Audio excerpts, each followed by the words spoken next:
"Oh, you poor lost children," said the old woman. "You must come in and have a proper meal." The white bird, its evil job done, flew away from the roof. The children turned to look at it, so did not see the kindly face turn into that of an ugly old hag with yellow, half-blind eyes, snaggle teeth, and a wart on her nose. This was Rhea's real face.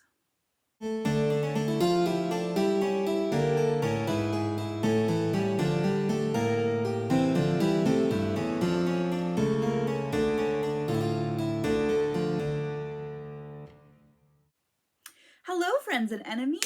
Welcome back to Horror and Inconvenience, where things are usually spooky and always weird. The lemon abides. The lemon always abides.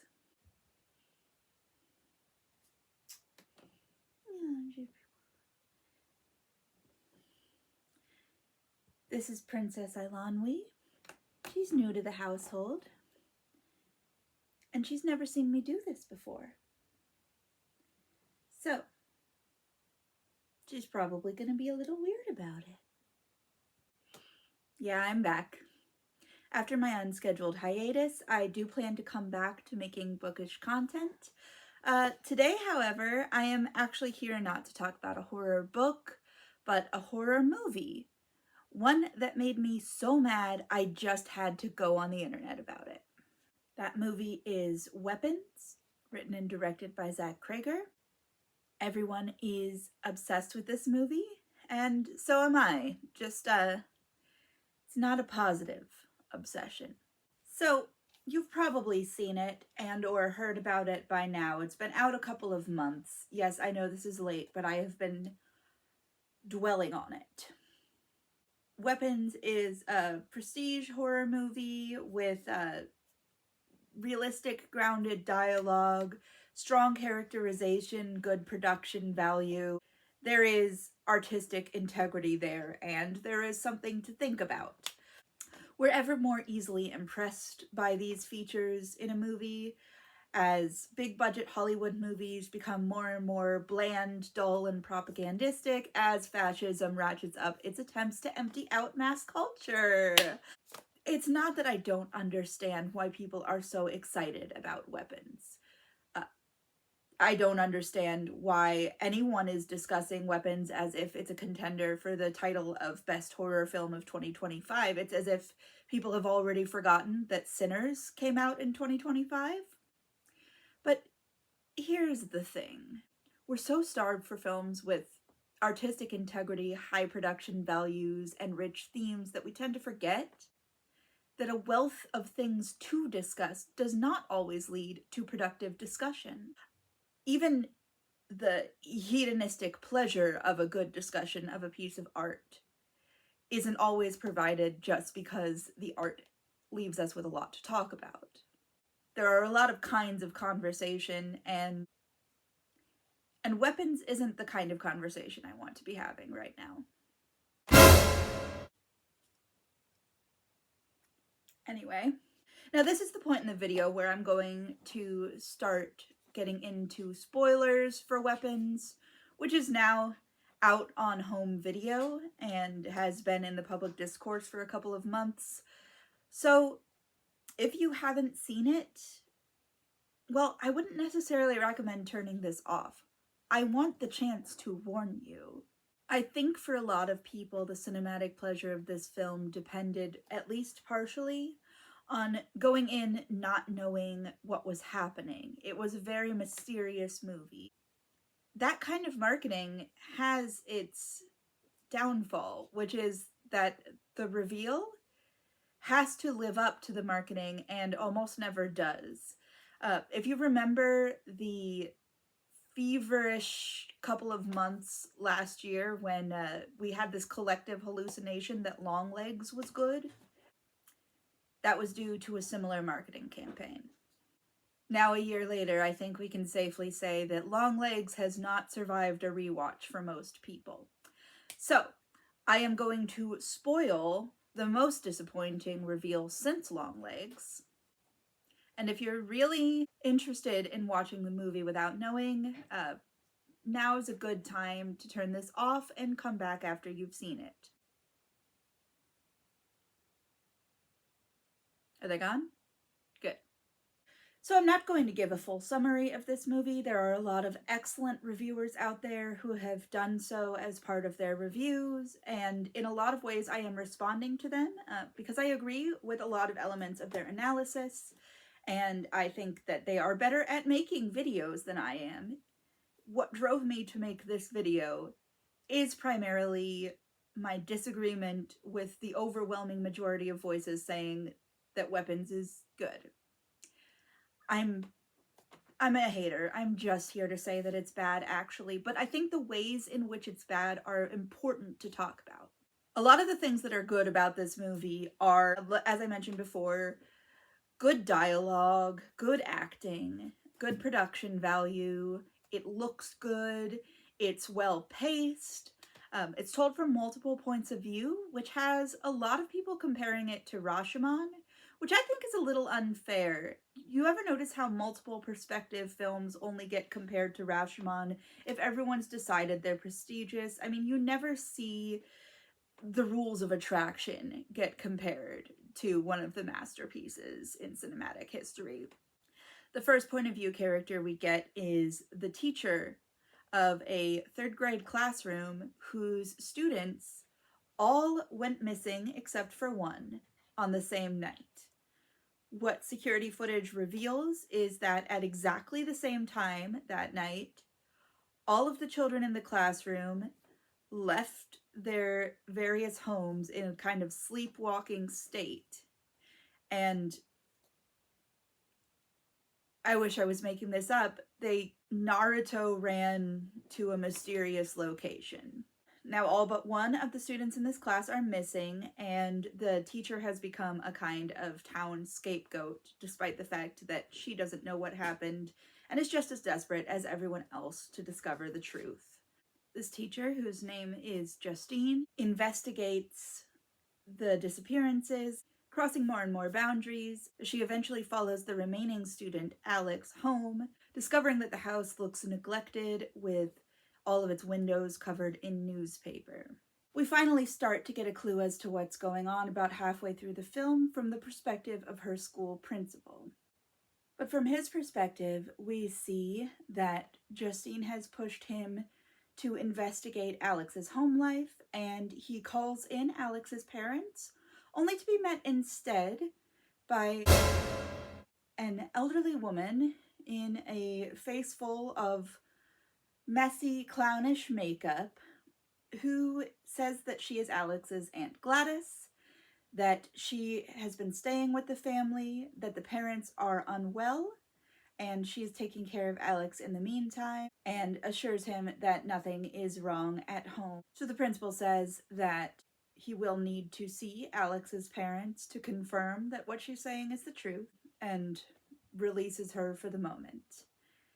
That weekend, he is at home with his husband when Gladys arrives on his doorstep, and that's right, bitches, it's witches.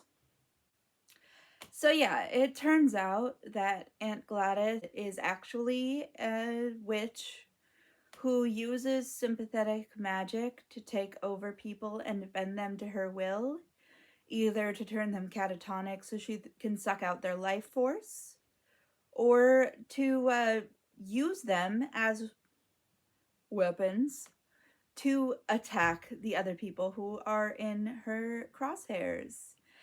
She uses this sympathetic magic to turn the principal against his own husband, causing him to gruesomely murder him in their home, and then sends the principal after Justine to attack her.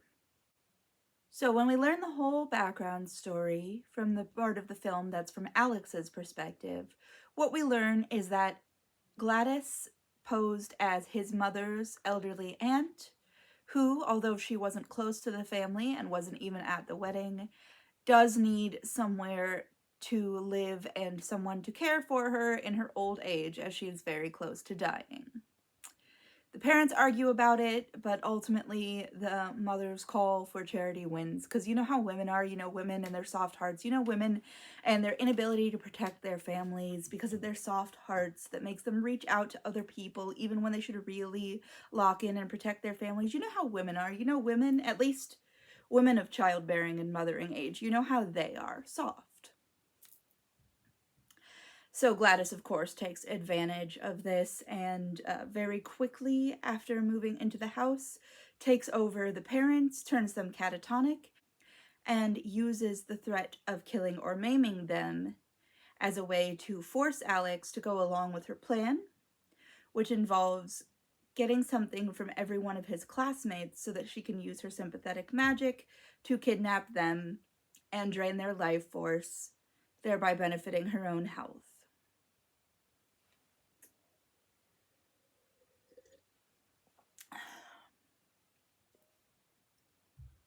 Because women, how when they're past childbearing age and their children are old enough to be self-sufficient, you know how when women past childbearing age don't have the decency to just die or fade into oblivion or become caretakers themselves, do you know how those women are a threat? Do you know how those women are almost parasitic? Women, old women, witches. Gladys is one of those.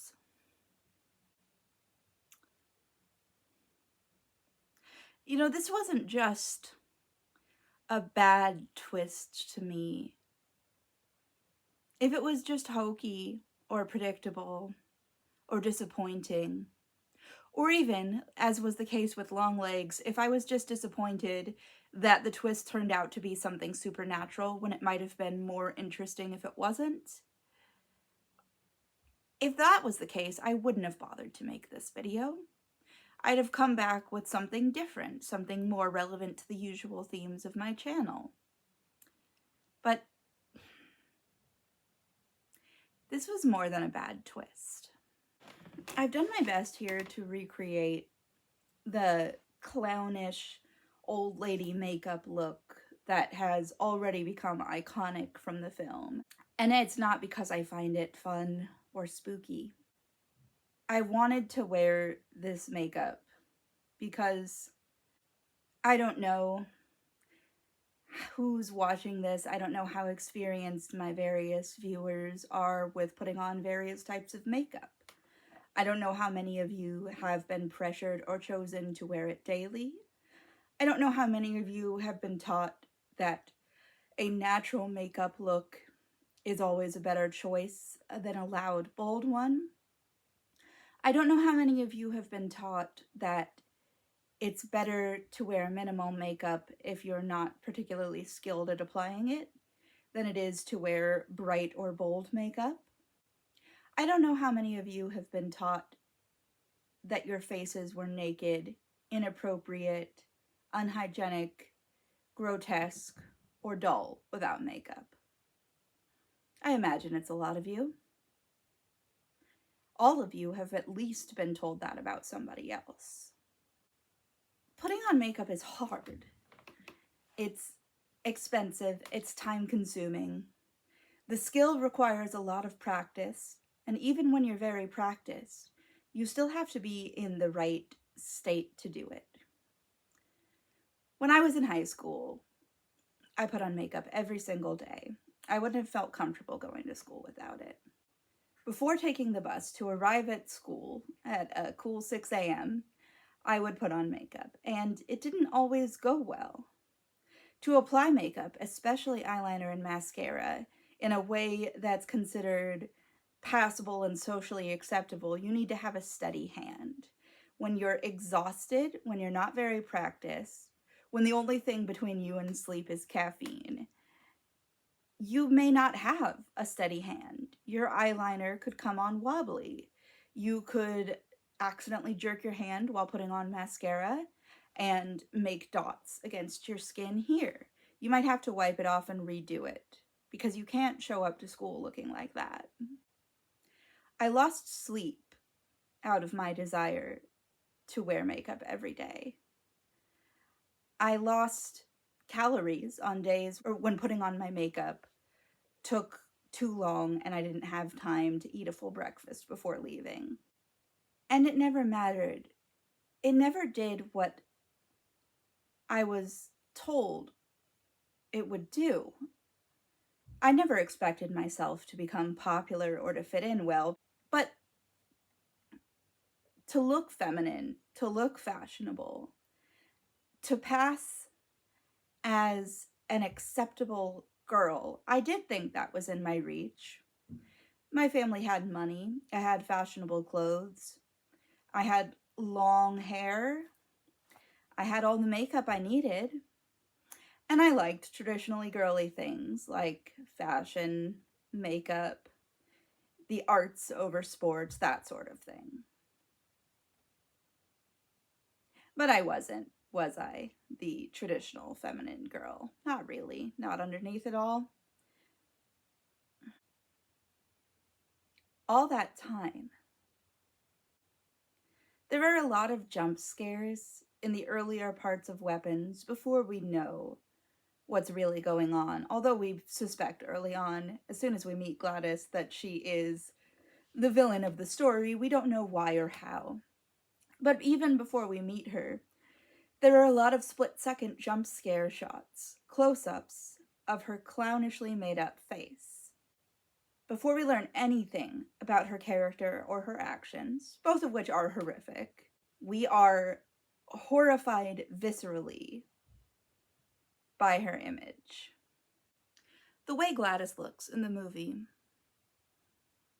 once you get a long enough shot of her face to really take it in, you immediately recognize it. Because you've seen old women who look like this in real life. You may see them every day.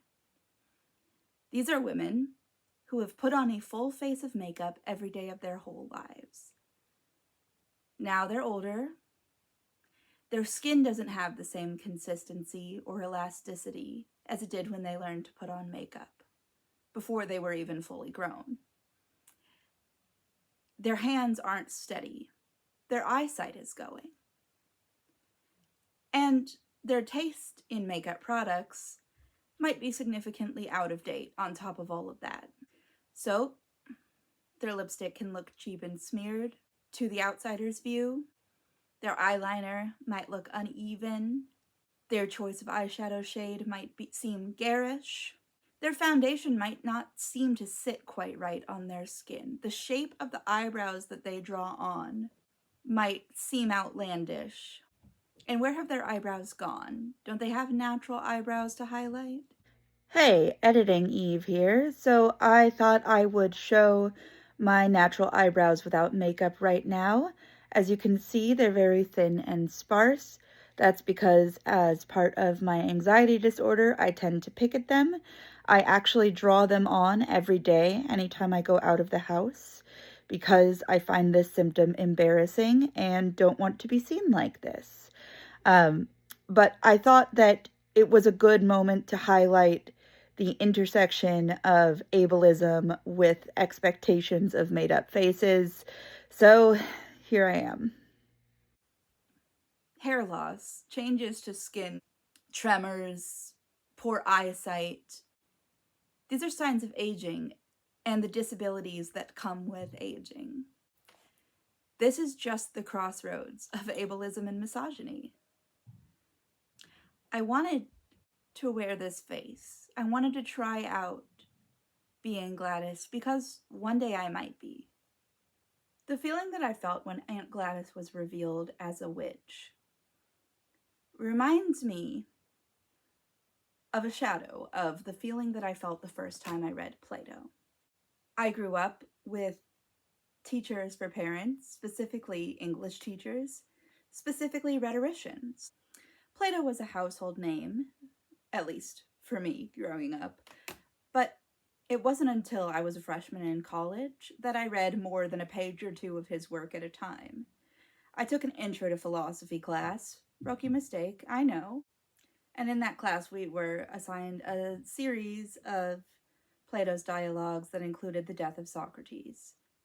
I expected wisdom. I expected to learn more to think about how to argue. I expected maybe even to laugh. I understood that Socrates was supposed to be a somewhat humorous character. I was excited to meet this person who had been talked about my whole childhood. Then Plato's Socrates started to talk about women. In the Death of Socrates, Socrates' friends and students try to convince him to escape rather than allow himself to be publicly executed. They offer what they think are a string of ethical arguments to convince him to protect his own life. One of the students brings up his wife and family as a reason to live, to think of his wife's grief. Socrates dismisses this out of hand. It isn't even that he dismisses his wife as yet another object that he is ready to accept losing in moving on to whatever comes after death. Rather, he expresses scorn for his wife and scorn for any man who would let the supposed feelings or opinions of women affect his actions in any way. It's brutal because it's matter of fact. It's brutal because it's brisk, and his students quickly accept it and move on. It's brutal because my classmates and professor didn't feel the need to discuss it at all. I cried so hard when I realized that this piece of art that I had been looking forward to engaging with my whole life was just more of the same thing that I heard about Hillary Clinton when Bill was president. Her politics aside, she was mocked and derided so deeply for being the wife of a man who abused his employee. It was the same thing I would feel in the classroom, whether in kindergarten or graduate school, when I would speak up one too many times. And no matter how often the boys had spoken, I would always be the one told that I was talking too much, that I needed to step back and cool down and let other people talk, that I was being strident, that I was being volatile. I learned that day that refuge couldn't always be sought in art, and it's a lesson I learn over and over and over again every time I let myself hope. So I learned it again when I watched Weapons, and I was sick of it. Weapons is a very conservative film. It's a film about reproductive futurity, to quote a frequent saw of queer theory, and about what happens when it is denied, ignored, or perverted. This is a common theme in horror. A lot of horror ends up being conservative because it often plumbs the subconscious fears of a society, what a society feels its crises are at the time. This can be for good or ill. You've seen horror criticism before. Someone you know has talked about a horror movie at some point. You know this. But I want to talk a little bit more about the scene where Gladys's witchcraft is revealed. So the principal character, I don't remember his name, and I'm not going to look it up because the fact that I don't remember his name is relevant. The principal character is at home with his husband on a Saturday. They're wearing matching Disney shirts and sitting in separated armchairs in front of a small television where they are watching a documentary about the cordyceps fungus. You'll know it probably from The Last of Us or The Girl with All the Gifts. It's the fungus that takes over the nervous system of its victim, in the real world, ants, and causes it to behave aggressively and dangerously so that it will get eaten by other creatures, which will then spread the fungus. They're watching a documentary about this. The principal gets up to get their meal, which is a line of extremely neat separated hot dogs, separated from the sides, all on a very school lunch style TV tray. An image that is simultaneously a juvenile innuendo and prudishly virginal. Their house is clean. It's minimalist and brightly lit where Alex's family house is warm and lived in, the principal's house feels very sterile.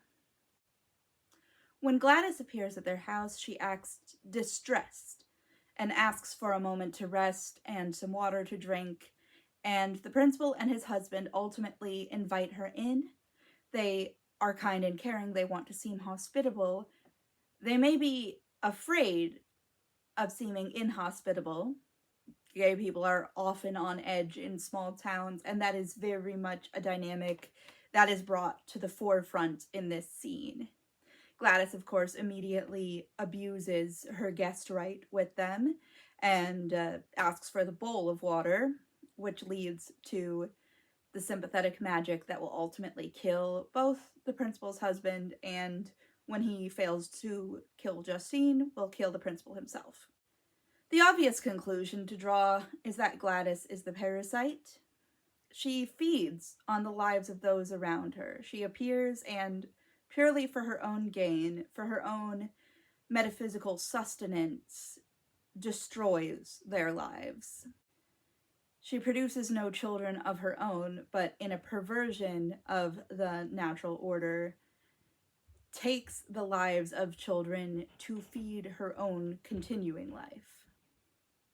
I don't see it as an accident that this is revealed in a humorously sterile conception of a gay couple's mimicry of heteronormative domesticity. That's not to say that I think the film's creator had any intention to be misogynistic or homophobic or even conservative in his work. I know very little about him. I know he used to be on Kids in the Hall, and while sketch comics are by no means absolved of any whiff of conservatism, we tend to expect comics to be somewhat open-minded. And a lot of people I trust very much say Kids in the Hall is great. I know nothing about his personal life, nor do I wish to. I don't know if he's expressed any politics outside of his films.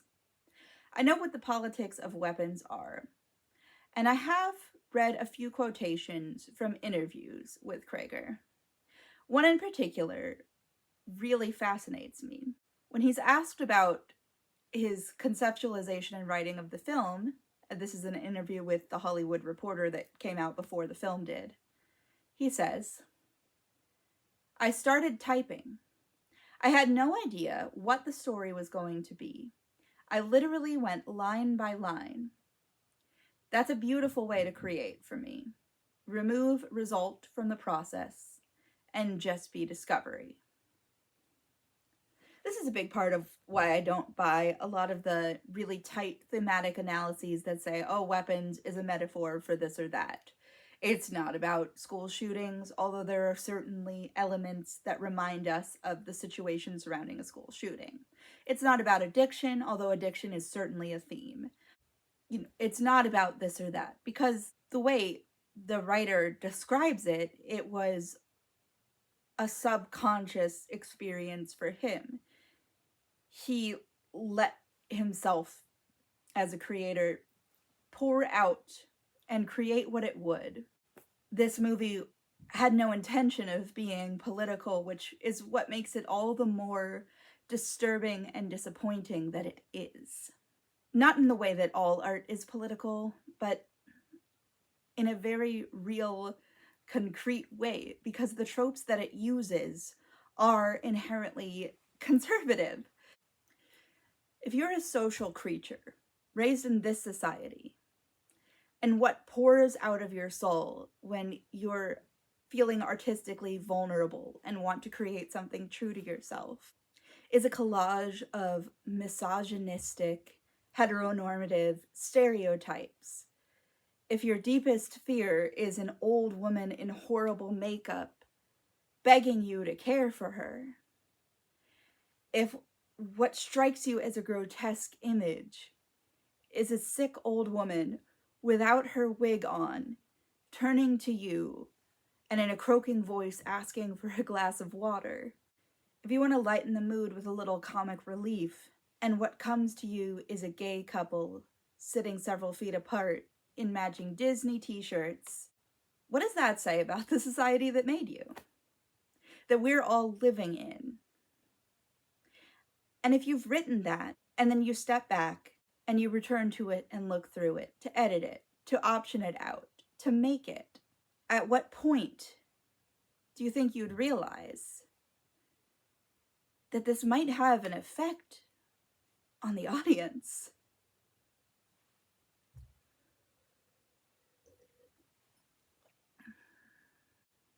Look, even if Sinners hadn't come out in 2025, although it did, and no film can hold a candle to it,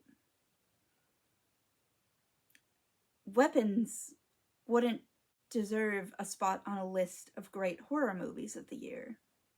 It hides its premise because what's at its core, beneath the mystery, beneath the tension, is just the classic theme of old women and gay men versus reproductive futurity. You're either having the babies or you're feeding off of them. One of my favorite artists in the world is Maurice Sendak. He's been dead a while, and recently his estate discovered some illustrations he did for a theatrical production of Hansel and Gretel, its scenic design and concept art, and they decided to shop around for a writer who would be willing to adapt the Brothers Grimm version of Hansel and Gretel as a text to be combined with these illustrations in a new picture book. Stephen King got the job, and we got a new Maurice Sendak this year. I was excited, but ultimately, the story is Hansel and Gretel. Here's how it ends. After they destroy the witch and flee through the forest, we see this image of the children sleeping in a veritable cornucopia. They arrive home at the cottage of their father, who has sent away the wicked stepmother that sent them into the woods. And here we are. At last they emerged from the woods, and in the distance saw the broom maker's cottage. Their father saw them coming and ran to meet them, hugging them and covering them with kisses. "I haven't had one happy hour since we left you in the woods," he said. "I sent your wicked stepmother away and looked for you, but I thought you were dead." Hansel turned out his pockets, showering down gold and rubies and diamonds. Gretel turned out hers and showered down gold and emeralds and sapphires.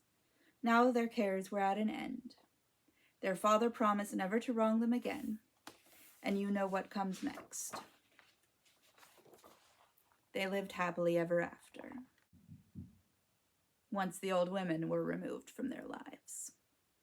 If you love horror movies and want to feel a little bit better about them than I probably just made you feel, I highly recommend reading Eleanor Johnson's new book, Scream With Me, which analyzes the thread of American domestic horror films since the 1960s. Of course, it deals with some of the horrors of anti-feminist backlash that we are still going through right now, but it co-opts the horror genre as an ally in a way that is very heartening. I also recommend you see Sinners. You may be saying, "I've already seen Sinners." See it again. You may be saying, "I've seen Sinners so many times that I've memorized the dialogue and every note of the music at this point," in which case, you don't need me to convince you. Go watch Sinners again. I'm glad to be back. I'll see you next time.